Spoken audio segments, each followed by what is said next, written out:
የአመታት የሥራ ልፋትና የልብ ስብራት ሴትዮዋ እንድትወድቅና ሆስፒታል እንድትገባ አደረጋት።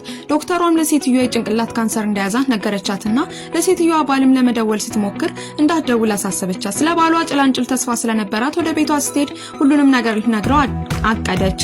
ለባለቤቷም የድርጅት ባለቤት እንደሆነች ልትነግረው ፈልጋ ነበር። ነገር ግን ባሏ ከቅምጡ ጋር በስልክ ሲያወራ ሰማችው። በዛሽ ቅጽበት ካለችበት የቅዠት ህይወት ነቃች። ባሏ ክብር ስለማይሰጣት ራሷን ሆና ለመኖር ወሰነች። በቀጣዩ ቀን ወደ ቤተሰቦቿ ድርጅት እንደ ድርጅቱ ባለቤት ሆና ዘንጣ ሄደች። በራስ መተማመን ውስጥ ሆናም ተራመደች።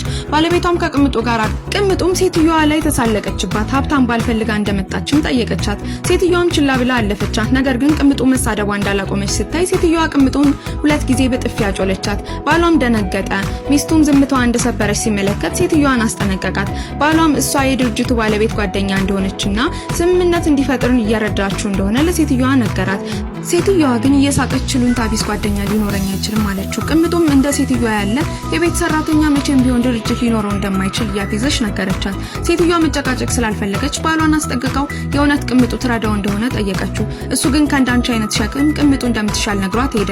የሴትዮዋ ረዳት ሲመጣ ስምምነቱን ለማፍረስ ትፈልግ እንደሆነም ጠየቃት። እሷም ስምምነቱን ማፍረስ ብቻ ሳይሆን የአባቷ ልደት ፕሮግራም ላይ ጋብዛ የድርጅቱ ባለቤት መሆኗን ለሰዎች እንደምትናገርና ለሁሉም ዋጋ እንደምታስከፍላቸው ነገረችው። በልደት ቀኑ ማስተዋወቂያው የድርጅቱ ባለቤት በቦታው እንደተገኘችና ወደ መድረኩ እንድትመጣ ሲጋብዛት ራሷን ዝግጁ አድርጋና በራስ መተማመን ውስጥ ሆና እየተራመደች በሩን ከፍታ ገባች።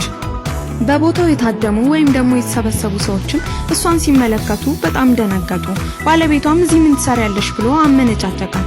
ቅምጡም ፕሮግራም ለምን ታበላሻለሽ? የድርጅቱ ባለቤት ልትመጣ ስለሆነ በፍጥነት ከቦታው እንድትወጣ ነገረቻት። ሴትዮዋ ግን ዝምታዋን ሰብራ የድርጅቱ ባለቤት እንደሆነች አወጀች።